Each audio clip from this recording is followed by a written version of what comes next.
This channel does not promote any violent, harmful, or illegal activities. All content provided by this channel is meant for an educational purpose only.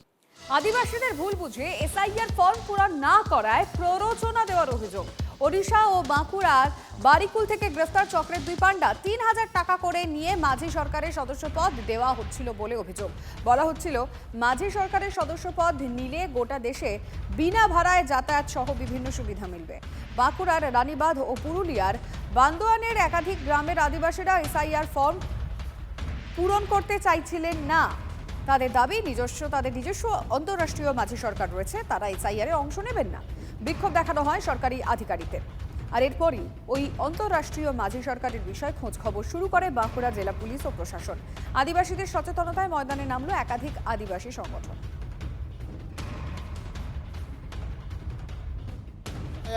Form fill up না করার ক্ষেত্রে কিংবা আধার voter pan জমা reject করার ক্ষেত্রে যে যদি arrest হয়ে থাকে সেটা আমি বিরোধিতা করছি।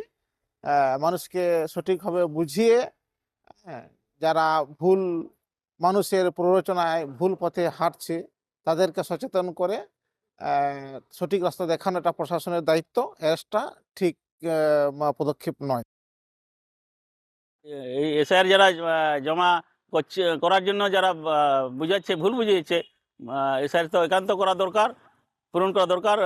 কেন্দ্র সরকারের নির্বাচন কমিশনার এটা অধিকারের প্রশ্ন। এসআইআর না পূরণ করলে অধিকার থেকে আমরা বঞ্চিত হয়ে যাব। সাংবিধানিক অধিকার পাওয়ার তো কোনো প্রশ্নই থাকছে না। সাংবিধানিক অধিকার নিতে গেলে সরকারের কাছে থাকতে হবে, সরকারের নথি নিয়ে ভারতবর্ষের নাগরিক হয়ে থাকতে হবে, তবেই আমরা ভারতের সংবিধানের বিভিন্ন অধিকার নিয়ে আমরা লড়াই করতে পারবো। রাজ্যে এসআইআর-এর প্রথম পর্বের কাজ প্রায় শেষ।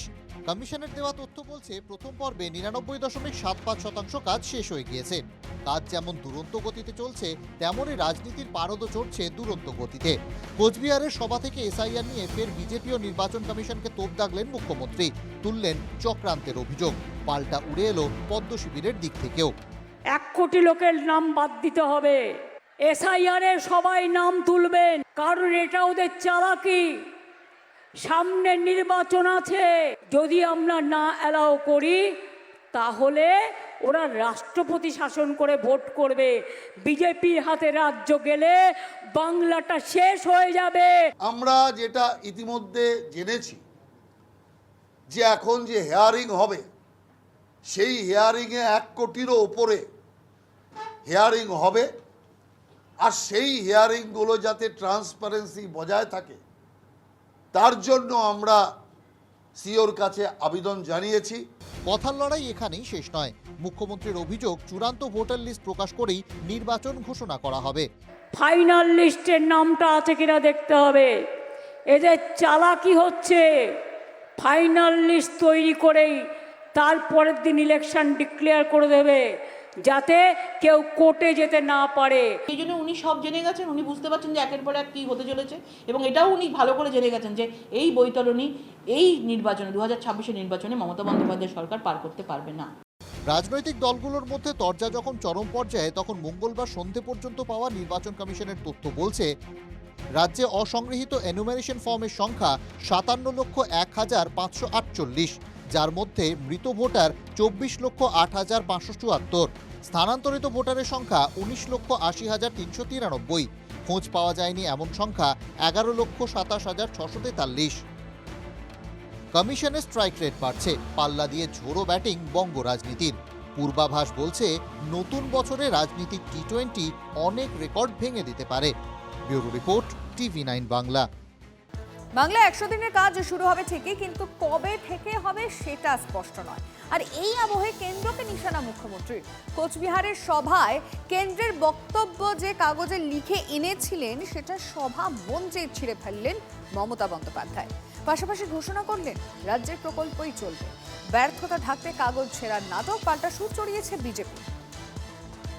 ছিঁড়ে ফেলে দিচ্ছি, আমি এটাকে মনে করি অসম্মান, অপমান। হিসাবের নাম শুনেই তেলে বেগুনে জ্বলে উঠেছে, কাগজ ছিঁড়ে ফেলেছে। বিস্তর চাপানুতোর, দাবি পাল্টা দাবি, বেশ কিছু শর্ত চাপিয়ে বাংলায় 100 দিনের কাজে প্রকল্প ফের চালুর ইঙ্গিত দিয়েছে কেন্দ্র। আর এই প্রেক্ষাপটে 100 দিনের কাজ নিয়ে কেন্দ্র যা বলছে তা যে কাগজে লিখে এনেছিলেন তা ছিঁড়ে প্রতিবাদ জানালেন মমতা বন্দ্যোপাধ্যায়। মঙ্গলবার কোচবিহারের রাসমেলা ময়দানে তৈরি হলো নাটকীয় পরিস্থিতি।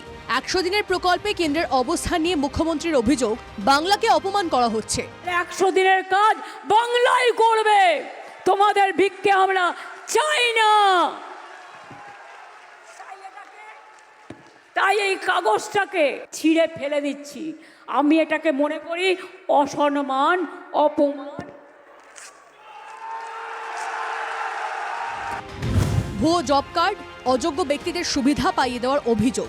100 দিনের কাজের প্রকল্পে অনিয়মের রিপোর্ট আসায় কেন্দ্র 2022-এর মার্চ থেকে টাকা বন্ধ করে দেয়। কলকাতা হাইকোর্ট গত জুনে বাংলায় 100 দিনের কাজ ফের চালু করার নির্দেশ দিয়েছে। কেন্দ্রের আপত্তি খারিজ করে অক্টোবর মাসে সুপ্রিম কোর্টও সেই রায় বহাল রাখে। তবু এখনো রাজ্যে 100 দিনের কাজ চালু হয়নি। বঙ্গ বিজেপির অভিযোগ, বিভিন্ন প্রকল্পে কেন্দ্রের টাকা ফেরত যায়, আর সেই অপদার্থতা ঢাকতে কাগজ ছিঁড়েছেন মুখ্যমন্ত্রী। একজন মুখ্যমন্ত্রী প্রকাশ্যে এইভাবে হিসাব না দিয়ে টাকা চুরির জন্য কাগজ ছেঁড়ার নাটক করছে। এই নাটক করে কোনো কাজ হবে না। 100 দিনের কাজ এখনো শুরু হয়নি, তার আগেই তুঙ্গে উঠল চাপানুতর। সুমন কল্যাণ ভদ্র, শ্রাবন্তী সাহার রিপোর্ট, TV9 বাংলা।